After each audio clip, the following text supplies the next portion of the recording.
AssalamuAlaikum. Walaikum assalam. Tell me the remaining story of the Prophet, Baba. Haha, you look so excited today, Amir. Yes, I am. Inshallah, I will tell you another story of Prophet Muhammad, peace be upon him, today. Now listen carefully. Bismillah. The story of Prophet Muhammad, peace be upon him.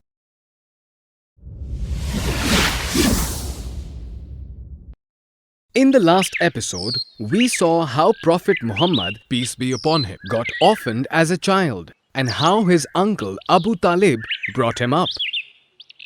The Prophet then married Khadija and eventually settled in Makkah. The Prophet from his humble beginnings had now become wealthy and quite respected. Khadija gave birth to 3 sons and 4 daughters. But none of the male children survived. They all died in childhood itself.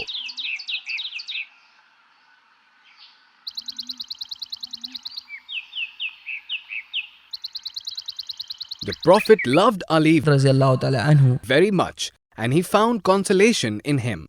It was during this time that a group Arab plunderers captured Zayd, a young boy, from the arms of his mother.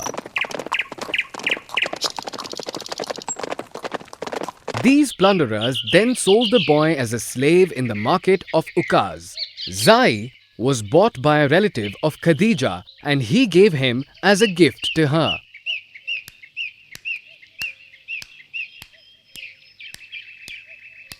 Khadija in turn gave the boy to the Prophet as a gift. The Prophet became very attached to Zayd, to whom he referred as Al-Habib, which means the beloved. Zayd considered the Prophet to be his mentor and followed his ways. The boy had a spiritual mind and good morals of the Prophet. In the meantime, Zayd's parents were still grieving at the loss of their son. They prayed on a daily basis that their beloved son would be returned to them.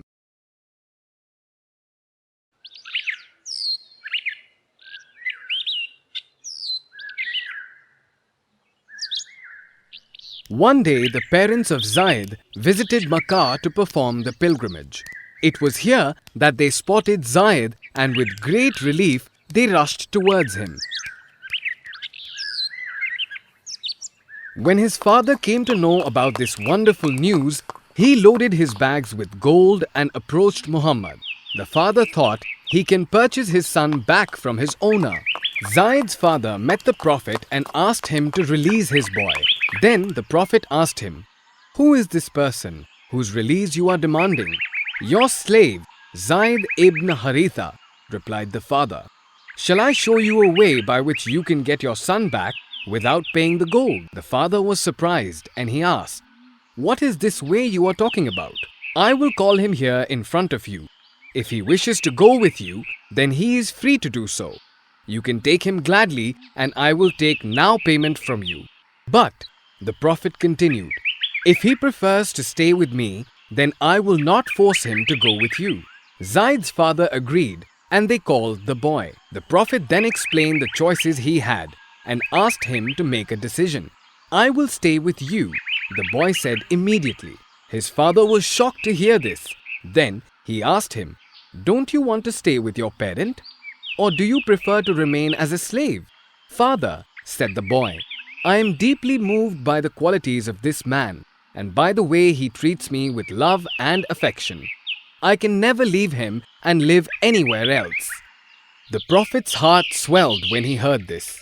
He led Zayd to the center of the town and he proclaimed loudly, "This is my son, and we inherit each other." As a result, Zayd bin Haritha was renamed Zayd bin Muhammad as it was customary during those days. This cordial relationship lasted till his last breath. Prophet Muhammad ﷺ was approaching the age of 40. He was very sad looking at the condition of his people. His country was torn into wars and his people were sunk in barbarism.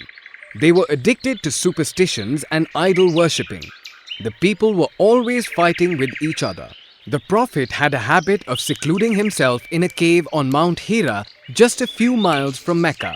He used to pray and meditate inside this cave most of the time alone. Here, he often spent the nights in deep thought and profound communion with the all-knowing Allah of the universe. It was during one of these nights when no one was near him that an angel appeared before him. The Prophet was amazed by the sight of the angel. He couldn't believe his eyes. The angel then asked the Prophet to read. But how could the Prophet read when he had never gone to school? "I am not a reader," he said to the angel. Then suddenly, the angel took hold of him and squeezed him tightly. The angel said again, "Read." "I am not a reader," the Prophet cried again. The angel then squeezed the Prophet so hard that he thought that he would faint. And he said, "Read, in the name of your Lord and Cherisher, who created man out of a clot of congealed blood. Read, and your Lord in the most generous, who has taught writing by the pen, taught man which he knew not." The Prophet repeated the words with a trembling heart. Perplexed by his experience, Prophet made his way to home.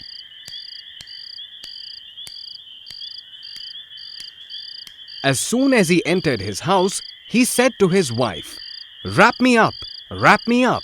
He was trembling as he said this, and she wrapped him up in a towel until his fear was gone. He explained to his wife what had happened. When he finished, he asked her if she thought he had gone mad. "Allah forbid," she replied. "He will surely not let such a thing happen, for you speak the truth. You are faithful in trust. You assist your fellow men." Then she went to her cousin Warawa ibn Nawfal, who was old and blind, but he knew the scriptures quite well. He had translated them into Arabic.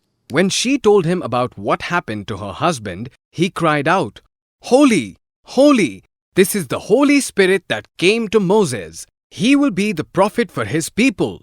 Tell him this and ask him to be brave at heart." The Prophet continued to receive revelations for the remainder of his life.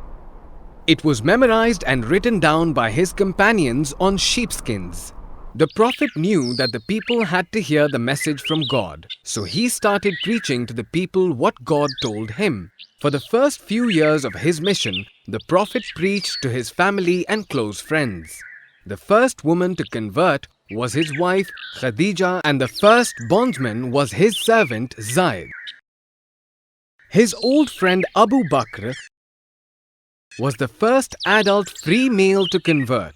Many years later, the Prophet said this about him: "I have never called anyone to Islam who was not at first hesitant, except Abu Bakr." Later, the Prophet received the command to preach openly. MashaAllah, that was such an amazing story. I'm glad you liked it, Amir. Did the people hate the Prophet? Yes, Amir, that was very unfortunate. Like every other prophet, he too had to face countless rejections and hatred from his people. But this didn't let the Prophet down, and he continued to preach to his people, delivering the message of Allah. Now, are you ready for the questions? Yes, I am. Alright, now tell me how Zayd met the Prophet.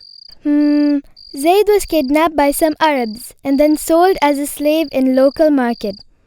He was bought by a relative of Khadija. When she married the Prophet, she gave Zayd as a gift to her husband.